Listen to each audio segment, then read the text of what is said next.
Greetings and welcome to the patch 6.5 preliminary patch notes. So this time we have all the big details about the content that is coming on Tuesday. But we are still missing job changes, I guess, and some small details.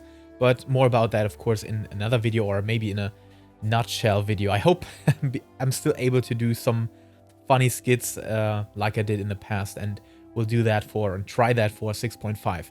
But yeah, so far you can see all the features listed here. We won't go into all of them very detailed, just kind of hover over them mostly because I still want to play the patch, and sometimes these can be really spoilerish and yeah, not ruining the fun, but it's definitely something I don't want to check out now because I want to see in game, like the main scenario quest that's been added. You can see that here. That's always something they add and describe kind of in a question mark behavior here.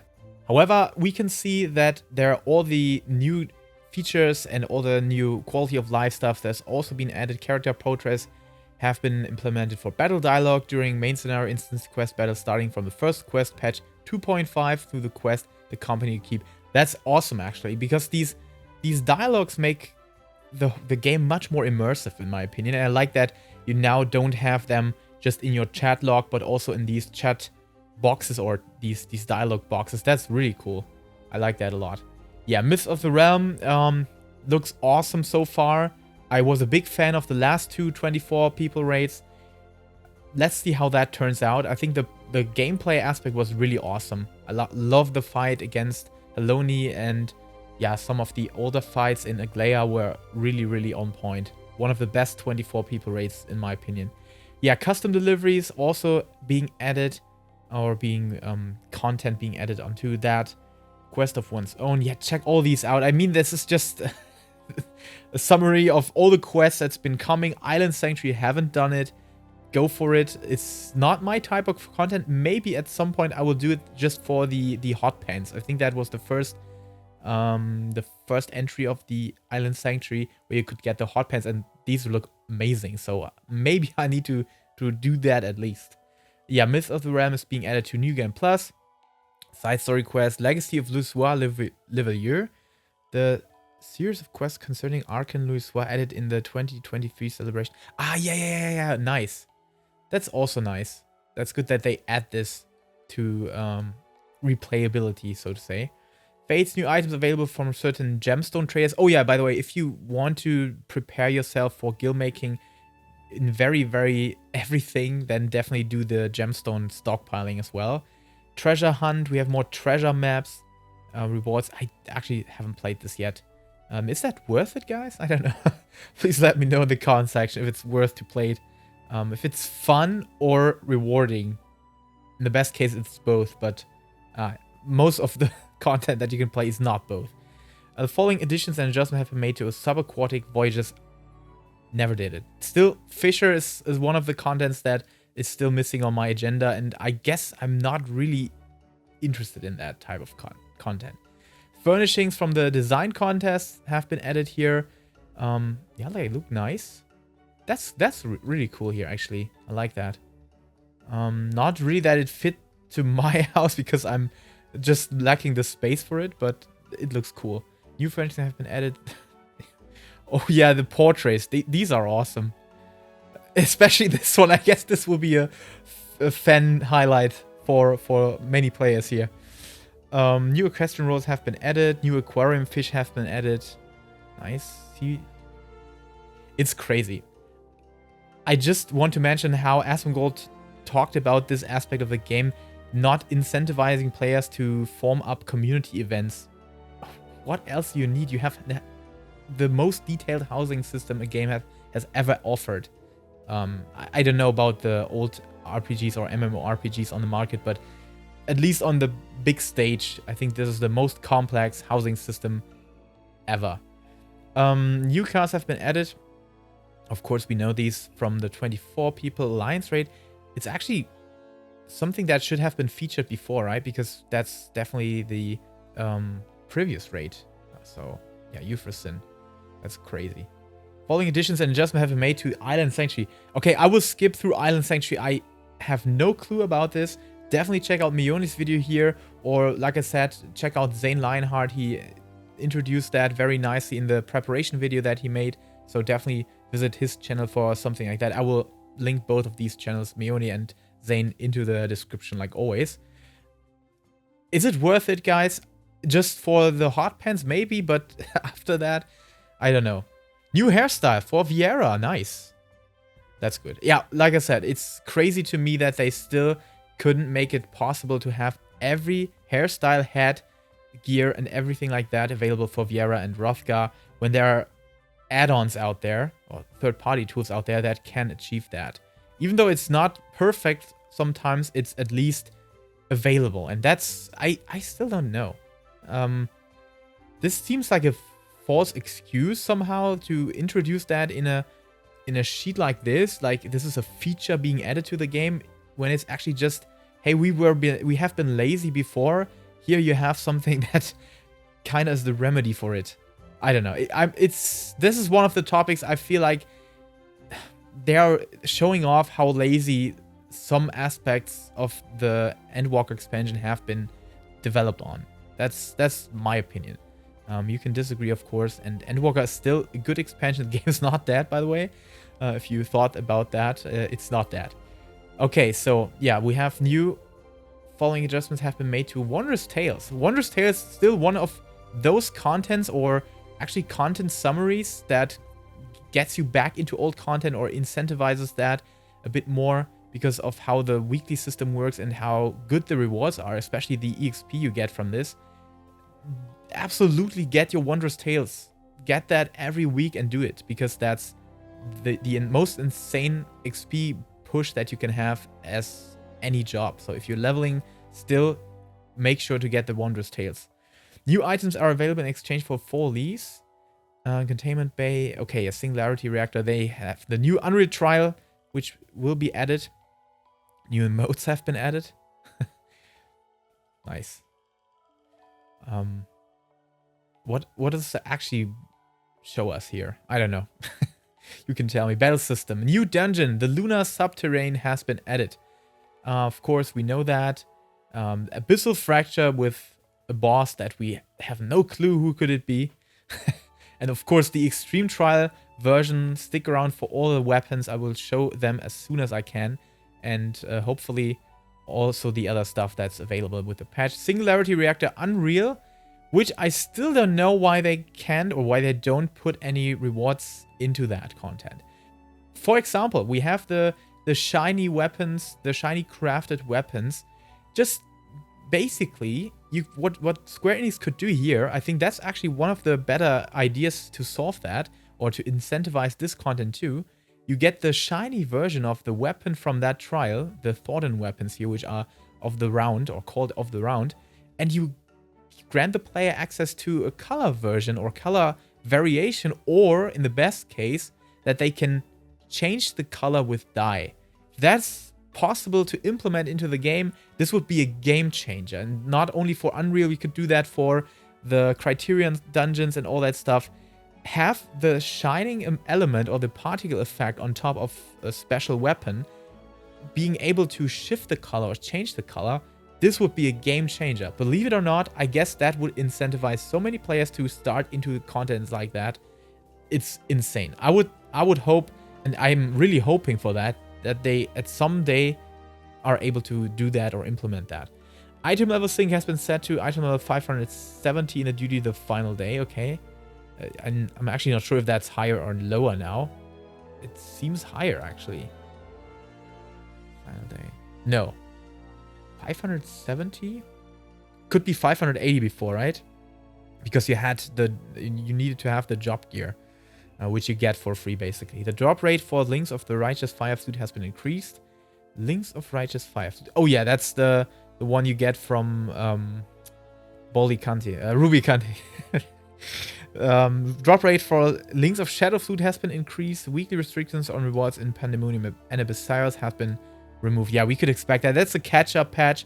You also have the hills being reduced from 7 to 4. That's always something we can expect here. The new Alliance Raid dungeon, Thalea, has been added. I'm really excited. I love the overall aesthetics already because of whatever that in the background is. This looks awesome.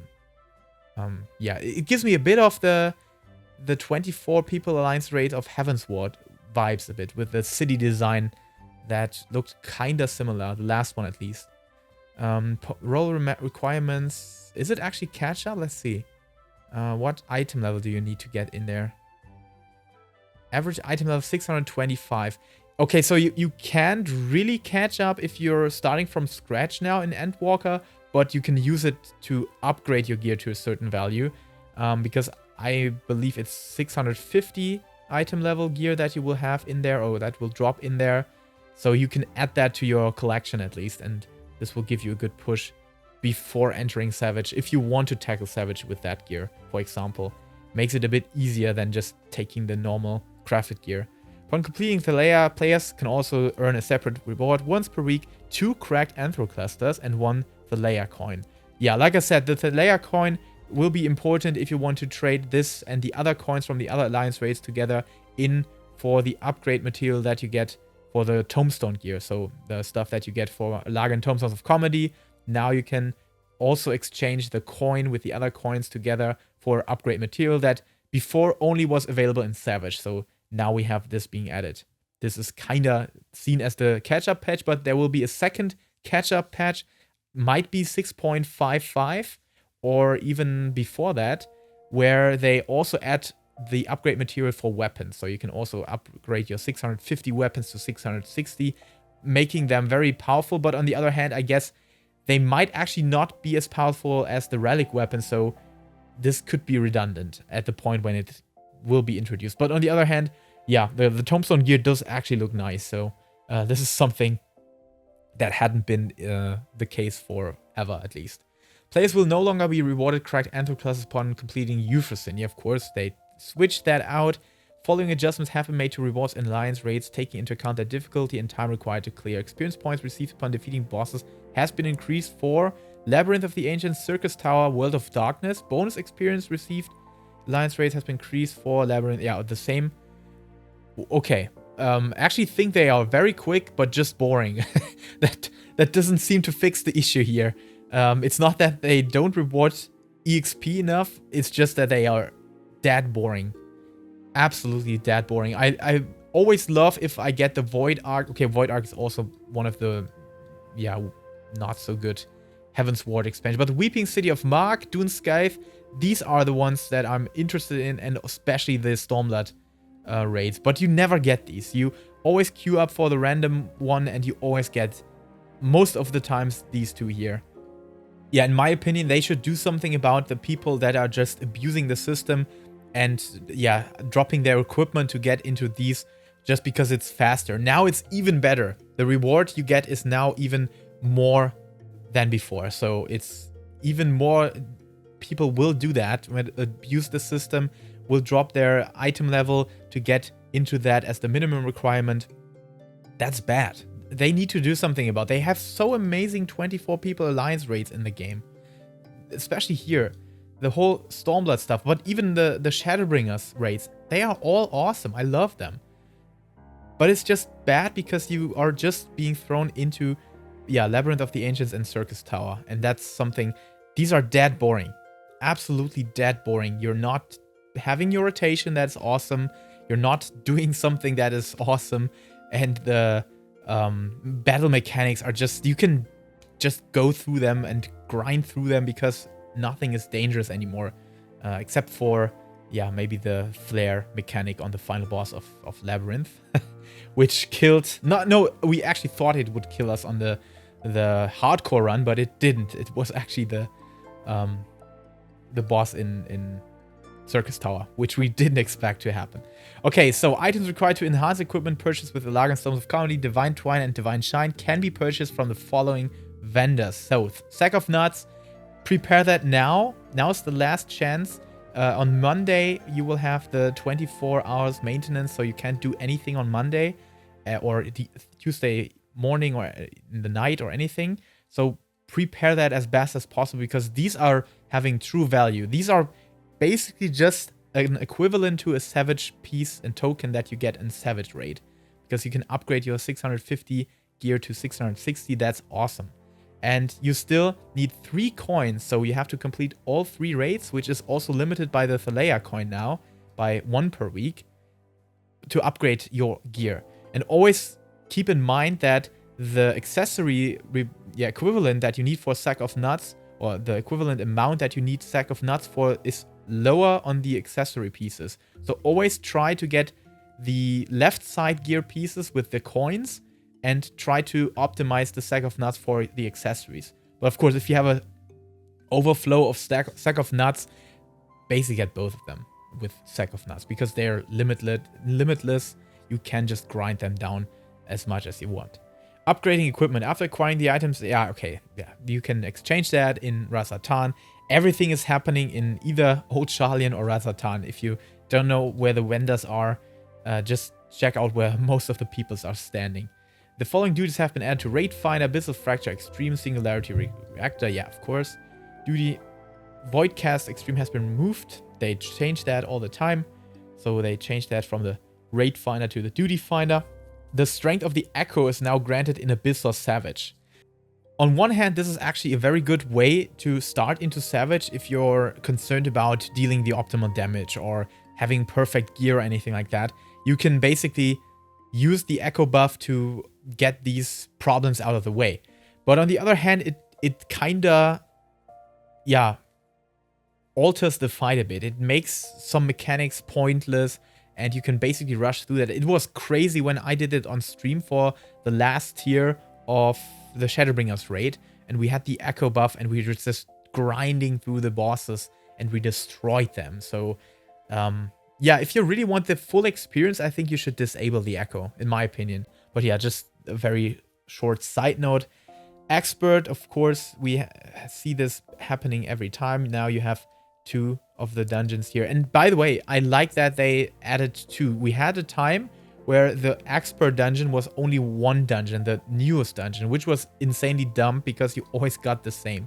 So, it's great that you have these 2, but I still believe you should just throw all the duties and dungeons that are on level 90 into that mix. It doesn't make any difference because everybody's queuing for that, is granting access to new players that want to unlock the new dungeon anyways, because of course you get rolled into that dungeon when there's need for it, but you also have all the other dungeons in the mix, and that's always something I kinda hated a bit, because Expert is the only one that's worth doing for your tomestones, your weekly cap, because it's granting you basically 1/5 of the total maximum that you need for the weekly stuff, or the weekly comedy tomestones.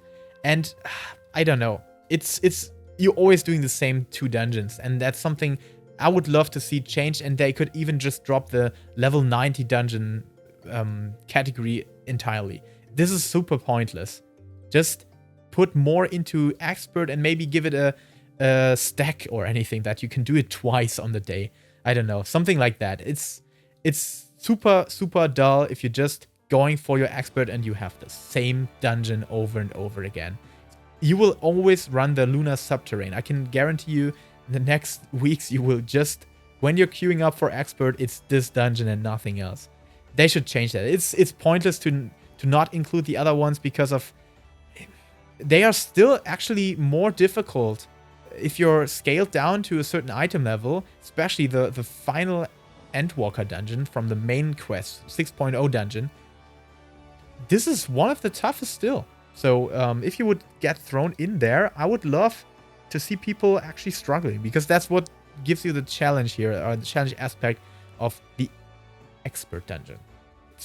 What I mean is that the dungeons we had earlier are more Expert than the new ones, because you basically just overpower these with your gear.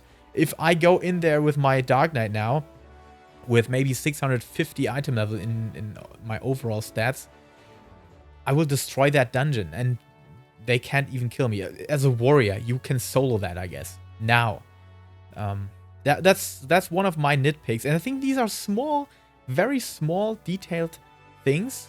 When they would change these, it would not affect anybody negatively, but positively, and give players a more replayable experience that is more fun, my opinion. Following adjustments have been made to roulette level 90 dungeons. Lapis Manalis has been added. The required average item register has been increased. Yes, yes, yes. Of course, we will see this rotation happening every time. This is Fracture, yeah. They have added all this stuff to Stone Sky Sea as well. So you can test your DPS against the boss, or the demanded DPS that the boss is requiring here. We'll do that with power test videos, maybe, if there are actually significant job changes coming. But I'm not expecting them to be super significant or anything like that. Following adjustments, I guess we have more. Yeah, this seems like they just have some adjustments happening here because of the new duty support. They will introduce these dungeons into that. It's actually, it caught up very well. Look at that. We're on the Gimlet Dark, which is the final dungeon of Stormblood. So we have the duty support, completing Stormblood now. That's very, very cool. PvP. The following adjustments have been made to the PvP profile. Notification message will now appear upon opening a PvP profile window if there are unclaimed Christine Conflict Season rewards. Hey, who could ever happen to walk into that situation? It's not me. Yeah, I actually did that. This is the new armor, right? I still don't know why the resolution is so insanely bad. I guess just to save some data space here, but looks promising. I like the helmet with the hair coming out here. That's definitely something that I haven't seen before. And I also like the one-sided shoulder style. That's also cool. Actually, one of my favorite shoulder pieces in World of Warcraft was the one shoulder thing from the Scarlet Monastery. I was a big fan of that. And I like that. In Final Fantasy, this is kind of more often being placed, or more often being used for certain armor pieces, where the one shoulder is different than the other. And that's definitely a cool one. I like that. Looks good on both our models here. Series 5 will be held from patch 6.5 to release of 7.0. So Series 5 is the last one. We have plenty of time this time around to get our gear here. So don't worry, you have lots of time. Don't have to rush into PvP to get this because you think like it's gone then. It's not. This is literally, now we have September. It might be 10 months from now time of getting this armor piece here. So don't rush through this. Okay, Christian Conflict. Circle will now appear on the field, indicating the point which the losing team must reach with the tactical crystal in order to take the lead. Following additions and adjustments have been made to the progress gauge. Okay, that's actually very cool. Because, normally you only had the percentage indicator. Now you have a visual indicator at which point you need to reach to take over the match. That's definitely cool. And it's not too distracting as well, so I like that addition here. The background of the leading team's gauge will now flash. Oh, nice.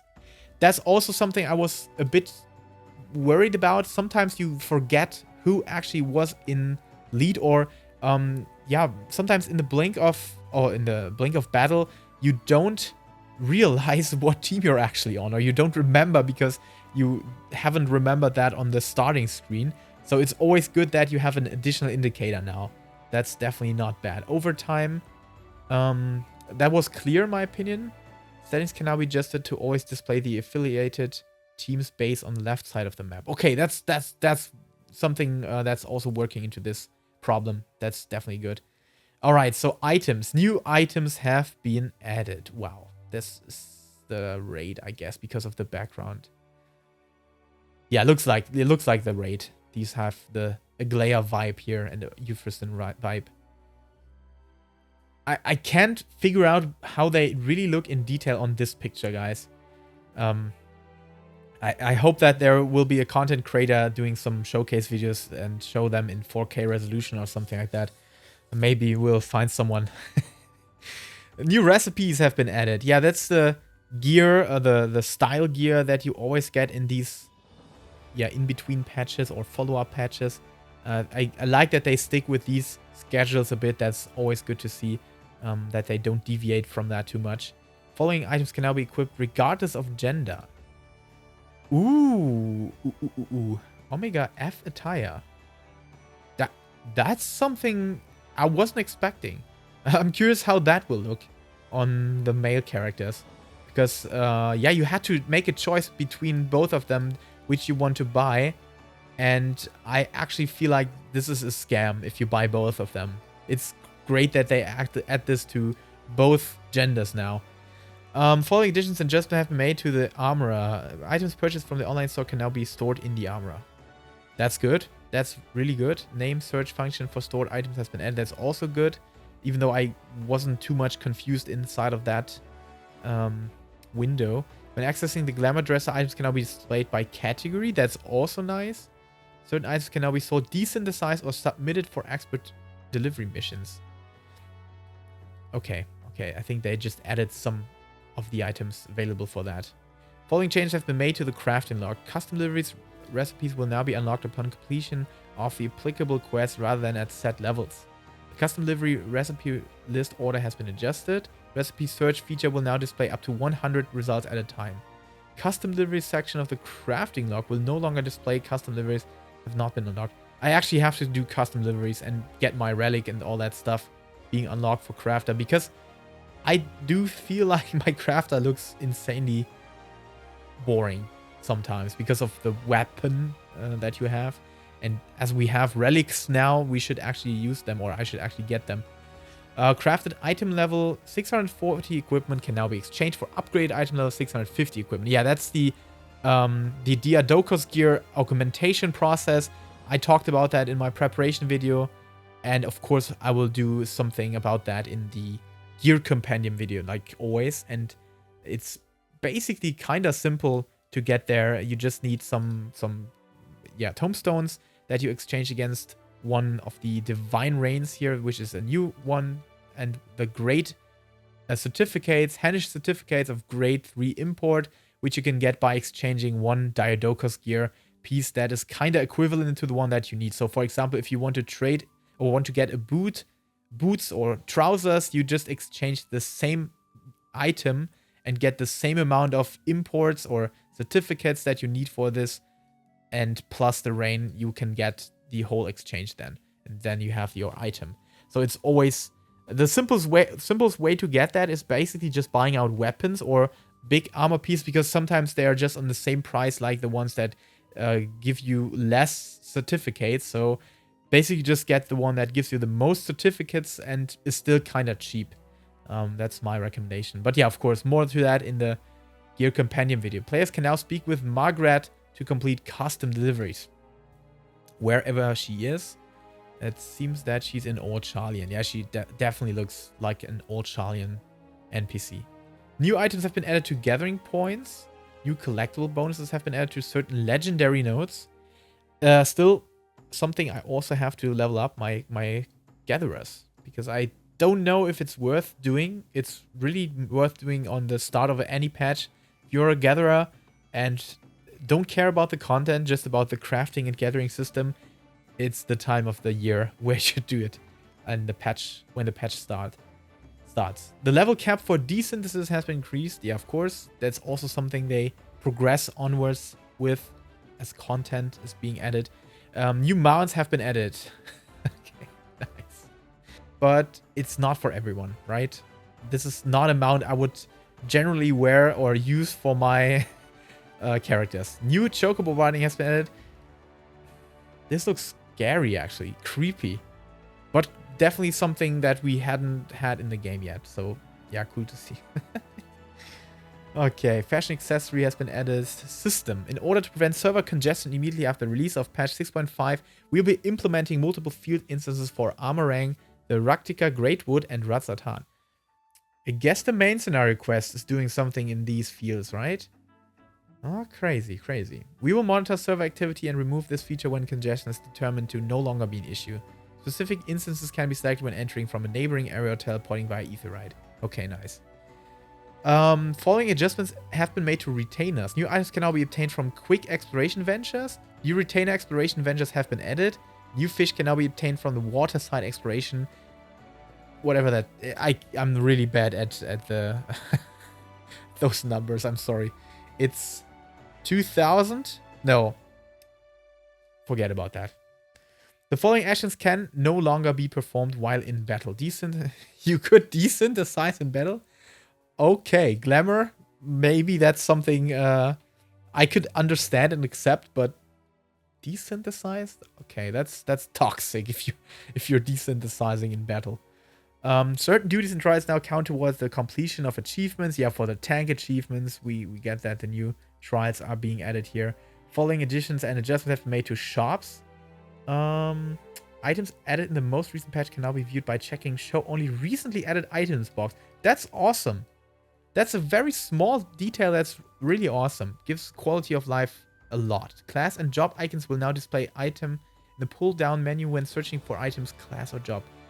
That's what I mean. These are small, very, very detailed changes, but they do offer a lot of quality of life because, yeah, just having the text here is definitely much more difficult than just having also the icons.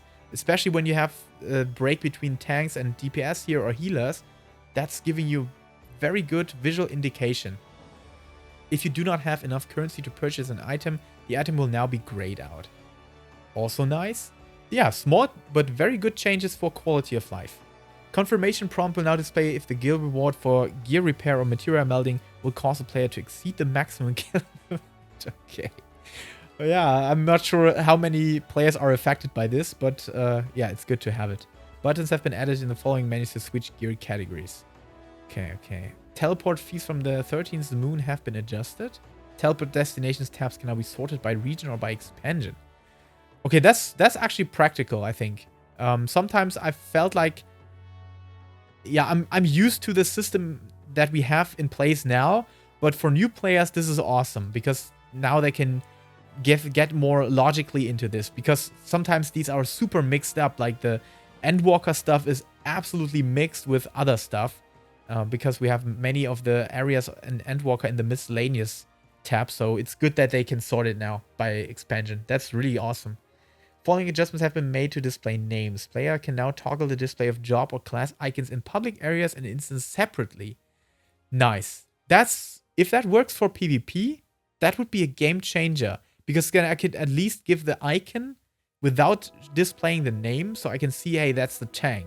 That's the healer. I need to focus on the healer now, so I can display the healer here. I hope that this will work for PvP as well. You may now disable the edit mode command when using the cross hotbar.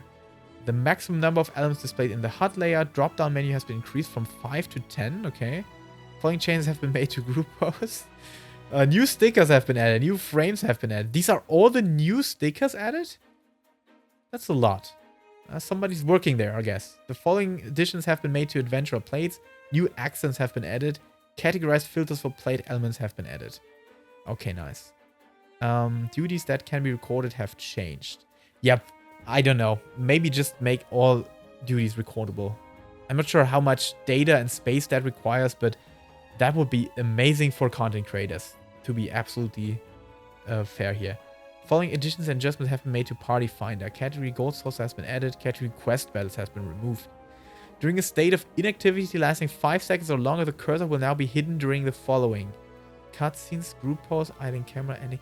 Ooh, that's something I would have wished for a long time ago when I would record with my AMD graphics card, because you could not disable the cursor with AMD. You had to rely on just pushing it to the side whenever I got my shots and did my shots. That would be a game changer if that would be in place earlier, because then, yeah, cursor in G pose would just disappear after being idle. That's awesome for content creators. I'm not sure, for G posers and people that take many screenshots in their time playing the game, that's also an awesome feature in my opinion. Don't have to delete the cursor later on. The animation of gauges that fill when holding down a button, such as when returning to the starting point of a duty, has been adjusted. Okay. I'm imagining a scenario where I could know what that means, but I don't. New gamepad type has been added under gamepad settings in the system configuration menu. I hope that this patch doesn't break my controller. Last patch, or the patch where the relic weapons have been introduced, I could not use my controller. I needed to swap to my wife's PC and record all the footage for the relic weapons. And that was definitely a big loss of time for me. I hope that this time my controller stays safe and in the working condition. So, yeah, Please.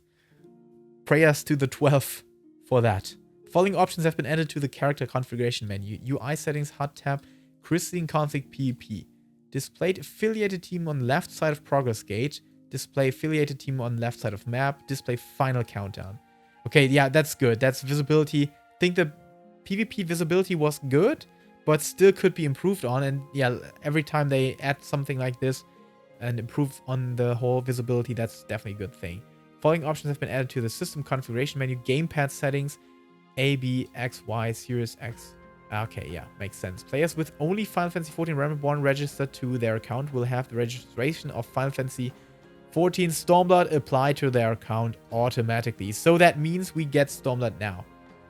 Following additions and adjustments have been made for free trial. Level cap has been raised.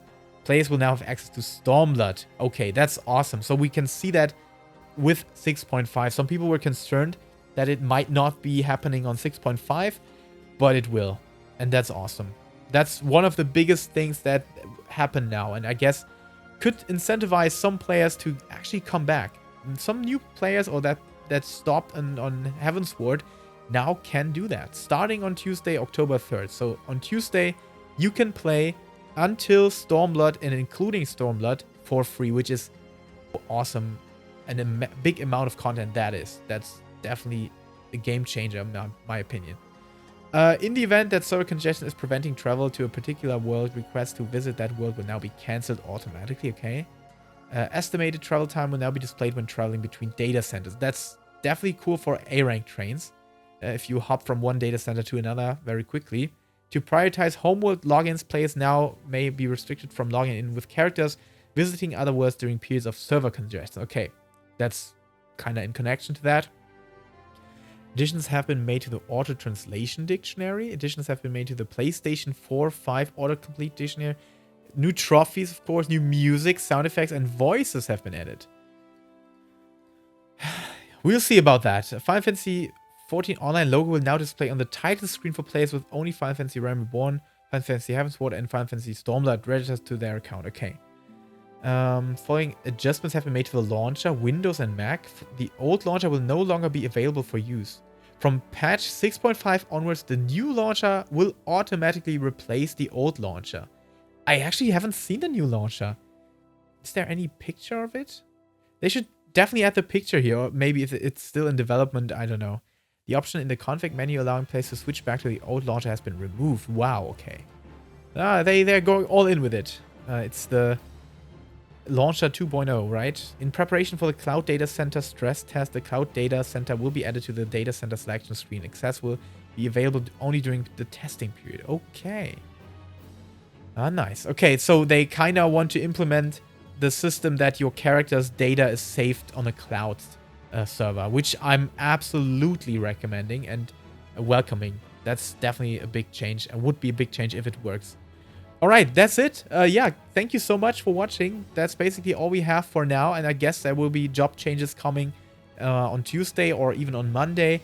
And of course, I will talk about that in the best case if I find my creative spirit rising at that point. I will do a nutshell video because I think these are more funny than just having me talking and reading all that stuff that you can read by yourself. Yeah, that's not something that describes a content creator skill, right? So yeah, still, thank you so much for checking me out.